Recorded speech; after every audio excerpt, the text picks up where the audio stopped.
Welcome back, and you're on video number 2, which brings us to question number 2. We're doing the question and answer format for each chapter. And question number 2 is, what is your goal with this book? What are you selling? Again, we're not just selling books.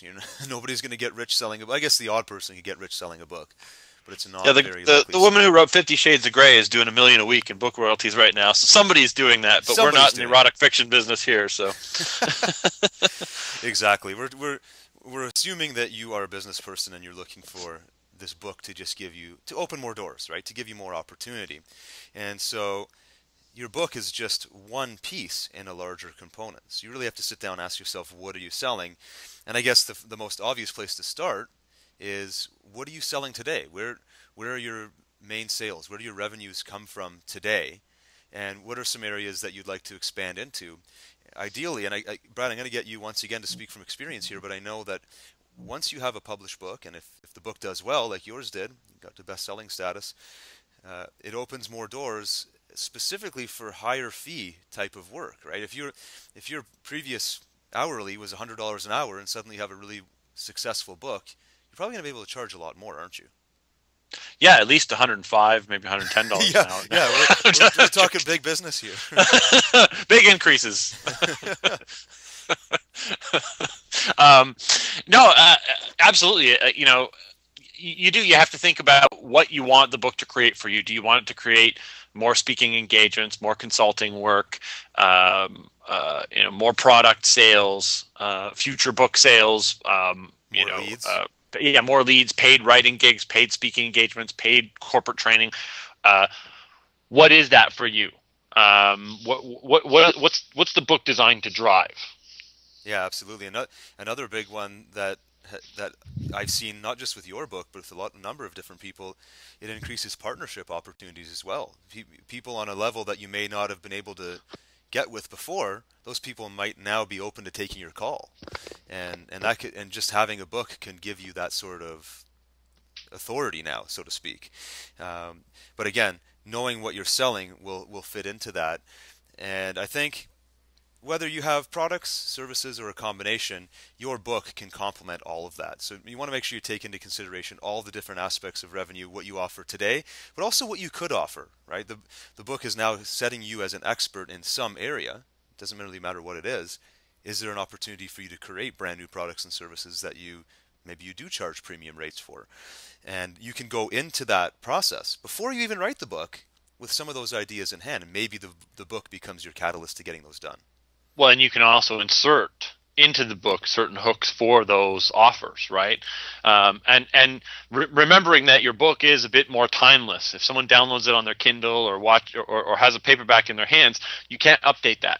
So try not to put prices in there. Try not to put, try not to put specific offers as much as Links to coupons your blog, or yeah. or links to things. One of the things I did a lot of in my book was I just said, I asked for people's opinions, and I said, hit me up on Twitter, because I like to use Twitter to communicate publicly, because it's short and keeps people from sending their whole life story to you in a message.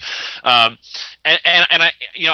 say, like, at the bottom of a page, do you have a different experience than this that you'd like to share? Hit me up on Twitter, or and I've gotten a lot of people. I've gotten a lot of people follow me and start interacting with me on Twitter that end up buying premium services from me down the road, whether it's consulting or whatever it might be. So sometimes just a soft upsell, but kind of pushing people towards your end goal is all you need. It doesn't have to be a distinct sales funnel, Yes. unless you have products in place that you just want to plug into, which you and I have. I didn't do much of that in my book.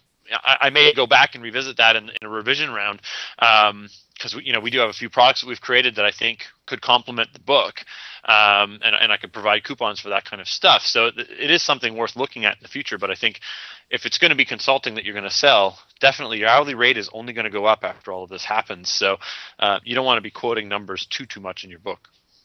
Yeah, absolutely. So I think if you want an idea of something you could do from this video or from this lesson, a couple things that come to mind for me personally. Brad, feel free to add some of your thoughts as well. But Doing a mind map on just some of the stuff you've been selling today or even in the past. Go if you've been in business for a while, maybe go back 4, 5, 6 years and think of some of your biggest earners and maybe some of your highest volume earners. If you sell a lot of something at a lower price, but maybe that's an indication that it could do well for you. Think about all of those different things and then maybe take that mind map or that list that you make and go to a couple of trusted advisors, go to a mentor, or go to somebody that you can trust who has some experience as well, but maybe comes from a different industry, and have them look at A, what you're trying to do with your book, and B, some of the services and products that you offer. Maybe they'll see some opportunity for you that you don't see. And if you know that those opportunities exist before you write and publish and launch your book, then you can plan to really capitalize on making money with that as the book becomes available. You can even do list building kind of stuff, right? Where you have something that's this is a really popular way to do a list build, where you have a page, a sales page for a product where the product is whatever price, and if people come in publicly, they're going to pay. But then you have a box for a coupon code, and that coupon code makes the product free, but they still have to put in their name and email address to get it. Yes. Yeah, exactly. That kind of stuff is very powerful because it's just a way to get people on your list, and now you can start broadcasting to them whatever it is you're up to now, as opposed to trying to put them into some, again, older funnel or older product funnel. At the very least, you want to dangle something to get them to join your list and interact with you. Perfect. So there you have it. What is your goal? What are you selling? Now you've got some tips and ideas and strategies you can use to plan it before you even get into the whole process of writing your book. One more. Oh, sorry. Sorry, yeah, I just want to add one more thing before we close on this, is that one of the few ways you can make your book generate revenue for you is when we talk about, I don't know if we were going to talk about this in a future one or not, when you are doing speaking engagements, a lot of the time you'll come across these organizers that will tell you they love to say this. They charge lots of money for their attendees, but somehow these organizers never have any money for speakers, right? So it's like, we have a budget for speakers. And a lot of speakers will hear that and say, "Oh, I have a budget. I guess I got to go speak for free," and then they beg for travel and expenses to get covered, and they're lucky to get that sometimes. But what I find works really well is once you have a book, one of the few vehicles that does work for you. Like I've set my book up now that I get about a $5 royalty every time someone buys one. And so what I'll do is I'll say, well, okay, if you don't have a budget for a speaker, do you have a budget for books to put in your giveaway bags for your attendees?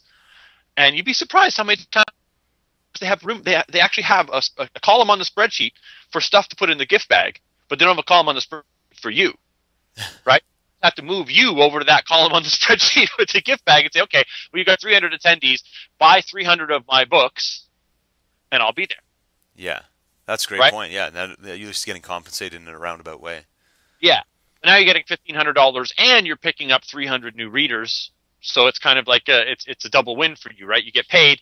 It may not be what you would get to do a talk normally, but at least it will cover some of your time and expenses to be there, and then also open up the door to 300 new potential clients for you. Perfect. Love that tip. Great job. Good way to close off this video. We'll see you in video number 3.